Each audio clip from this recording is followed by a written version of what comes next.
So welcome students, welcome to Gyan wisdom. ये हमारा third part रहेगा इस accountancy class 12 important question series का। आज हम बात करने वाले हैं analysis of financial statement chapter 4 जो है आपका पार्ट बी से उसका, ठीक है।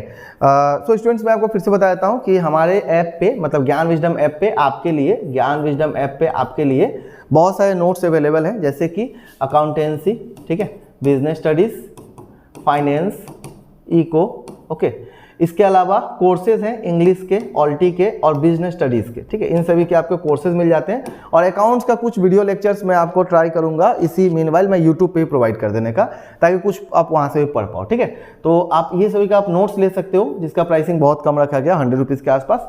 और ये जो है इंग्लिश ऑल्टी जो है, इन सभी का कोर्स में आपको डिस्काउंट प्राइस मिलेगा, आप, ठीक है। तो आप डिस्काउंटेड प्राइस पे आप ले सकते हो, ठीक है। तो आप जरूर चेक करना ज्ञान विजडम ऐप। अगर आप ये सब नहीं भी चाहिए तो भी आप प्रीवियस ईयर क्वेश्चन जो आप बाहर से पढ़ते हो, आपको ज्ञान विजडम ऐप पे ही फ्री मटेरियल सेक्शन पे जाइएगा, वहाँ पे आपको सारे पेपर सबको मिल जाएंगे। सिर्फ एचएस का ही, एचएस फर्स्ट ईयर का नहीं, matric, HS first year, HS second year, BCom, सभी क्लासेस को वहाँ पे अवेलेबल है, ठीक है। इसके अलावा बहुत सारे टेस्ट वगैरह हैं जो कि आपको वहाँ पे अवेलेबल मिल जाते हैं, तो आप वो टेस्ट लगा सकते हो खुद के लिए, ठीक है। और जो कोर्स वगैरह हो तो आप चेकआउट करो, आपको पसंद है तो आप ले सकते हो, ओके। चलिए, सो पहुंचते हैं अपने क्वेश्चन की तरफ। हाँ, यहाँ पे एक और बात बताना चाहूँगा, जो बिजनेस स्टडीज़ का जो हमारा कोर्स है वो बहुत कम, मतलब 499 में था, अभी उसको हम और कम करने का सोच रहे हैं। 499 में आपको मिलता है, जहाँ पे आप 10 से 12 या मान चलो 12 से 13 घंटे पूरा आप लेक्चर अटेंड करोगे और उसके बाद में आपका सारा डाउट, सारा कॉन्सेप्ट क्रिस्टल क्लियर हो जाएगा। देन आप हमारे नोट्स को पढ़ोगे, उसी में आपको नोट्स भी फ्री में मिल जाएगा। मतलब कोर्स तो है ही, प्लस आपको नोट्स भी फ्री में मिल रहा है, और नोट्स भी सिर्फ एक लैंग्वेज में नहीं, इंग्लिश और असमीज दोनों के लिए, दोनों मीडियम में, ठीक है। तो आप क्लास अटेंड करो, उसको अपना नोट्स पढ़ो और आराम से अपना एग्जाम दो बिजनेस स्टडीज़ का, ठीक है। बाद बाकी सब्जेक्ट का जो नोट्स है आप ऐप पे चेक कर सकते हो, okay. So analysis of financial statement, सबसे पहला क्वेश्चन आपको करना है कि फाइनेंशियल एनालिसिस होता क्या है, ठीक है, 2 मार्क के लिए। And what are the significance and limitations, जरूर पढ़ना है आपको, एकदम इंपॉर्टेंट है, देख सकते हो बार बार रिपीट किया हुआ है, ठीक है। सिग्निफिकेंस और लिमिटेशंस मतलब यूजेस और मतलब डिमेरिट्स बोल सकते हो ना, मेरिट और डिमेरिट, ये आपके लिए बहुत जरूरी रहेगा। Then what are the various types of financial analysis, क्या क्या होता है, तो इसमें आप कॉम्पिटिटिव करते हो, क्या बोलते हैं उसको, कॉमन साइज स्टेटमेंट बनाते हो, तो सारे एनालिसिस का बात होगा ना। टूल्स एंड टेक्निक्स, क्या क्या टूल्स है फाइनेंशियल एनालिसिस का, तो जो मैंने नाम बताया वही सब होगा, ठीक है। Then explain them with respective merits and demerits, तो ये मेरिट, ऑब्जेक्टिव और लिमिटेशंस एक बार डाल दिया गया। तो आपको जैसे आपने पढ़ा कि भाई कॉम्पिटिटिव स्टेटमेंट, उसका मीनिंग पढ़ना है, फीचर अगर है तो पढ़ना है, मेरिट पढ़ना है, डिमेरिट पढ़ना है और यूजेस पढ़ना है। अगर मान लो एग्जाम में क्या पूछ लिया, फीचर पूछ लिया, तो यूजेस को घुसा दो फीचर में, ठीक है, आपका काम वहां पर भी हो जाएगा, ठीक है। 3 से 4 मार्क के लिए पढ़ना है, 2024 में पूछा हुआ है।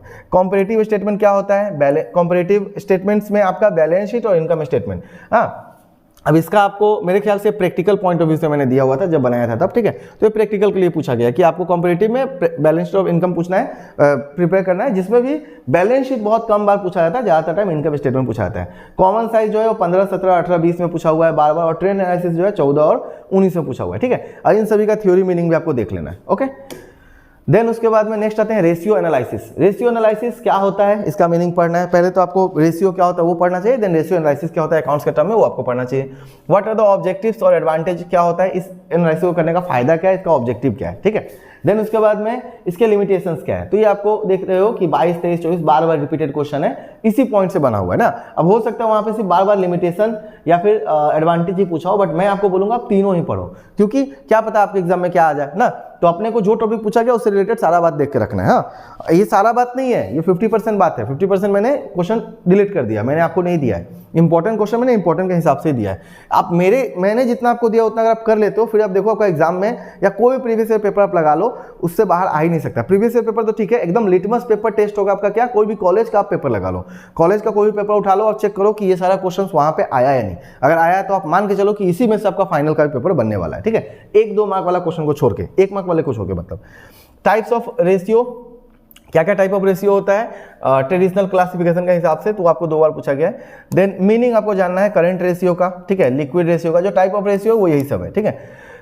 इसके अंडर में हेडिंग है, ये सब हेडिंग होता है, ठीक है। So liquid ratio, current ratio, gross profit ratio और नेट प्रॉफिट रेशियो, ये आपको देखना है। उसके अलावा ऑपरेटिंग रेशियो 19 में पूछा हुआ है, operating ratio. Then stock turnover ratio 22 में पूछा हुआ है और डेप्ट इक्विटी रेशियो 22 में पूछा हुआ है। तो ये सारे का आपको मीनिंग को देख लेना है, ठीक है, जो 2 मार्क के लिए हो सकता है, ओके। उसके बाद में नेक्स्ट आते हैं हम cash flow statement, okay. Cash flow statement is the last chapter of your part B, ठीक है, ऑफ योर बुक। आपके सिलेबस का लास्ट चैप्टर है कि भाई कैश फ्लो स्टेटमेंट होता क्या है, पहले 22 और 24 में पूछा हुआ है, इसके ऑब्जेक्टिव और यूजेस क्या है, ठीक है। जो आपको 5 मार्क के मैं बोल रहा हूँ, तो इस वाला जो चैप्टर है, जो लास्ट का जो 2-3 चैप्टर है, उसको आप थ्योरी अच्छे से प्रिपेयर कर लोगे, प्रैक्टिकल नहीं भी देखोगे तो भी आपको कोई दिक्कत नहीं है, क्योंकि हमेशा प्रैक्टिकल के साथ में आपको और दिखेगा ही दिखेगा, ठीक है। देन यूजेस एंड लिमिटेशंस, ये देख लो बार बार रिपीट हुआ है, बार बार यूज और लिमिटेशन यूज हुआ है। और यहाँ पे जो लगाया हुआ है इसका मतलब क्या हुआ कि ये सिर्फ यही आया हुआ है, नहीं, मैं पूरे के लिए लगाया हुआ हूँ, बस ये वाला पार्ट जो है इसके लिए, ठीक है। बाद बाकी ये जो है ये बार बार रिपीटेड क्वेश्चन है, तो बार बार आया हुआ क्वेश्चन है, इसलिए इसको इग्नोर नहीं करना है, बिल्कुल करना है, बिल्कुल पढ़ना है इसको। How cash flow statement is prepared, मतलब प्रोसेस क्या होता है, ठीक है ना। What are the various classifications, तो क्लासिफिकेशन में कैश फ्लो कैसे क्या क्या है, क्या क्या एक्टिविटीज है जिसको क्लासिफाई किया गया, 4 एग्जांपल देकर समझाना है आपको सभी का। 3 तरह का क्लासिफिकेशन हुआ है और उसको आपको 4 एग्जांपल दे देकर समझाना है, ठीक है। तो ये बार बार आया हुआ क्वेश्चन है। Cash flow from investing activities कैसे कैलकुलेट किया जाता है, ये आपको 2023-24 में दिखेगा। Methods of calculating cash flow from operating activities, ये आपको 22-23 में दिखेगा। अच्छा, अब यहाँ पे क्या है, कुछ क्वेश्चन आपको दिखेगा सर ये तो रिपीट हो रहा है ना, 23 में ये भी है, 23 में ये भी है, ऐसा कैसे हो सकता है। ऐसा ऐसे हो सकता है कि आपका पेपर था प्रीवियस 2 साल 1 साल से आपका जो पेपर बना है वो बना है 80 मार्क्स का, बट और में नीचे में आपको 20 मार्क का प्रोजेक्ट के बदले में और भी क्वेश्चन आता है, उसमें ये सब क्वेश्चन कोलाइड हो जाते हैं, ठीक है। तो इसलिए एक बार आ गया, कहीं पे भी आ जाए, पेपर में तो आया है ना, तो आपके लिए इंपॉर्टेंट है, आपको जरूर पढ़ना है, ठीक है। तो ये सारा क्वेश्चन था जो मैं आपको सजेस्ट करूंगा आपको पढ़ना है। मैंने 3 वीडियो अभी तक दे दिए हैं, अगर आपने नहीं देखा है तो आप डिस्क्रिप्शन चेक कर सकते हो, ठीक है, और जाके आप देख सकते हो, आप सर्च कर सकते हो ज्ञान विजडम अकाउंटेंसी इंपॉर्टेंट क्वेश्चन 2025 आ जाएगा, ठीक है, उसको आपको जरूर देखना है। इसके अलावा इंग्लिश और ऑल्टरनेटिव इंग्लिश, ठीक है, दोनों का कोर्स अवेलेबल है। अगर आप एक साथ लेना चाहते हो तो आपको ज़्यादा डिस्काउंट मिलेगा, अलग अलग लेना चाहते हो तो जो आपको प्राइस वहाँ पे ऐप पे दिख रहा है वही मिलेगा। इसके अलावा बिजनेस स्टडीज़ का भी आपको वीडियो कोर्स आपको मिल जाता है, ठीक है। सबका प्राइस के नीचे आपको कूपन मिलेगा, उस कूपन को अप्लाई कीजिए और आपका प्राइस जो है कम हो जाएगा, ठीक है।